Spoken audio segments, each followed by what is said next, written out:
Salut les dessineux et les dessineuses, dans cette vidéo on va apprendre à créer un coloriage comme ceci, un coloriage pour adultes sur Procreate. Je vais vous donner toutes mes astuces pour ce faire et on va commencer tout de suite. Première étape, crée en haut à droite une nouvelle toile en A4 vu que c'est le format qu'on veut imprimer. Ensuite en haut à gauche, clique sur la clé à molette et active les guides de dessin. Par défaut, si tu cliques sur symétrie, tu vas trouver un axe vertical qui te permettra de créer un dessin à gauche et à droite de cet axe symétrique. Pour ce genre de coloriage, j'utilise dans la section ancrage le stylo technique. Faites un essai de pression pour voir si ça vous convient. Pour mon coloriage, j'aime bien travailler avec 3 calibres de brosse. Lorsque vous appuyez sur le curseur de la taille à gauche, vous voyez qu'il y a un petit plus qui s'affiche en haut à droite de la fenêtre. Vous pouvez cliquer dessus pour prédéfinir et retrouver facilement le calibre de votre brosse. Pour régler la pression et le lissage général de vos brosses, allez dans la clé à molette puis pression et lissage. Avec la courbe, vous pouvez régler la pression, donc faites quelques essais pour voir, et vous pouvez régler la stabilisation générale. Vous pouvez aussi régler la stabilisation à l'intérieur de chaque brosse. Mais ça se fait dans les options de brosse et pas dans les options générales. Vous pouvez maintenant créer tout ce que vous voulez en mode symétrique grâce aux 3 calibres qu'on a prédéfinis juste avant. J'aime bien partir sur des formes un peu mandala. Je trouve que ça fonctionne bien pour du coloriage pour adultes. Vous pouvez utiliser des références photos si vous n'arrivez pas à dessiner d'imagination. Ne copiez pas exactement ce que vous voyez sur la référence photo, ou sinon vous pouvez y aller comme moi un peu en freestyle et inventer vos propres formes. Ce que j'aime bien faire, ce sont des têtes d'animaux avec plein de petits motifs à l'intérieur, assez organiques. Non seulement ça se colorie bien, mais en plus je trouve ça vraiment cool à faire. En général, je vais chercher des formes de feuilles, des petits ronds, des petits cercles à l'intérieur des cercles, des petites formes à l'intérieur des formes, et j'essaie vraiment de suivre une hiérarchie de la forme la plus grosse à la forme la plus petite. La hiérarchie des contours est donc intéressante pour améliorer la lecture globale du coloriage. Lorsque vous n'aimez pas ce que vous faites, revenez en arrière. On est en numérique, donc c'est beaucoup plus facile de revenir en arrière et d'effacer. Et si vous voyez des éléments un peu plus complexes à faire en dehors de vos formes principales, vous pouvez la faire sur un calque à part. Là, je fais tout sur le même calque pour le moment, mais j'aurais très bien pu choisir les grosses formes sur un autre calque et en dessiner de plus petites sur un autre calque. Mais si c'est votre premier coloriage et que vous voulez apprendre vraiment sans vous prendre la tête avec la technique et les calques, vous pouvez tout faire sur le même calque et tout simplement effacer ou revenir en arrière.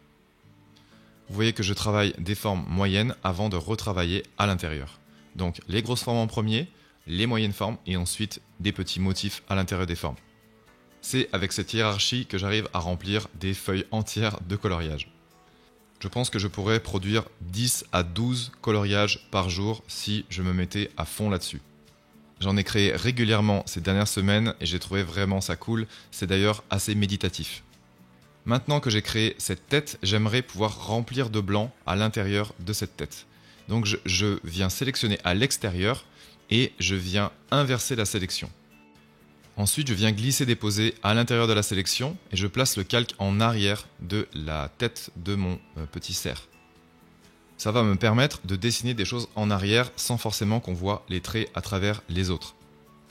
Je place maintenant un calque en arrière pour pouvoir dessiner un fond. Pour ce faire, j'ai placé un calque tout en bas de la pile de calques. J'utilise souvent Quick Shape. Quick Shape, c'est une option lorsqu'on vient laisser appuyer après avoir dessiné une forme, lorsqu'on laisse le stylet en contact avec l'écran, ça permet en fait de créer une forme parfaite. Pour créer un cercle, il suffit de dessiner un cercle à peu près. Vous allez voir que vos traits sont parfois tremblants. Et ensuite, vous laissez donc appuyer avec votre stylet. Et ensuite, vous pouvez même venir avec votre doigt de la main gauche, si vous êtes droitier, venir appuyer sur l'écran. Et vous allez voir que vous allez faire un cercle parfait. D'ailleurs, vous allez voir, juste après avoir fait votre cercle, en haut de l'écran, vous allez voir modifier la forme et vous pouvez cliquer dessus pour venir modifier la forme avec des points. Ça peut être vraiment pratique si vous dessinez des carrés parfaits, des ovales, des ronds et même des triangles. Donc entre les outils stabilisation et quick shape, vous pouvez vraiment obtenir des formes très clean. Là par exemple, j'essaie de dessiner un cercle par-dessus l'autre à une certaine distance et j'ai donc utilisé la méthode que je viens de vous expliquer, la méthode de modification de la forme avec le bouton en haut qui s'affiche après avoir dessiné une quick shape. Maintenant, j'essaie de mettre au propre les traits qui sont pas très clean ou les formes que je n'aime pas trop. Maintenant, j'ai dans l'idée de créer des espèces d'ornements autour du cercle. Pour ce faire, je clique sur la clé à molette, puis modifier le guide de dessin. Et dans les options de symétrie, je vais activer la symétrie radiale. Et je clique aussi sur symétrie par rotation. Vous allez voir maintenant que je peux dessiner à travers plusieurs axes de symétrie, mais aussi en rotation dans le même sens.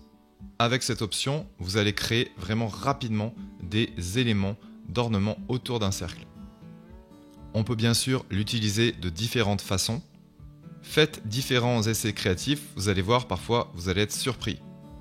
Une fois que vous êtes satisfait de votre design, de votre coloriage, vous pouvez aller dans Partager puis exporter en JPEG. Vous pouvez aussi l'imprimer directement depuis votre iPad. Et voilà donc le résultat final. Ça fait toujours bizarre de voir quelque chose se matérialiser devant nous en quelques minutes. Vous avez aimé cette vidéo? N'hésitez pas à liker la vidéo, la partager sur vos réseaux sociaux et aussi activer la petite cloche d'abonnement. Une dernière chose avant de vous laisser, nous avons terminé la formation coloriage avec Elodie. Elle vient juste de sortir et vous allez retrouver d'ailleurs la plupart des coloriages que j'ai créés pour cette formation. Vous y retrouverez plus de 6 heures de vidéos faites par Elodie, plus de 40 heures d'exercice. Il n'y a pas besoin de savoir dessiner pour suivre cette formation. Vous allez apprendre à colorier et à trouver vos palettes de couleurs. Pour la sortie de cette formation, vous trouverez un coupon de réduction en commentaire et aussi dans la description de cette vidéo. Ou sinon, vous pouvez cliquer directement sur le lien qui s'affiche à l'écran. Merci à vous et on se retrouve très bientôt.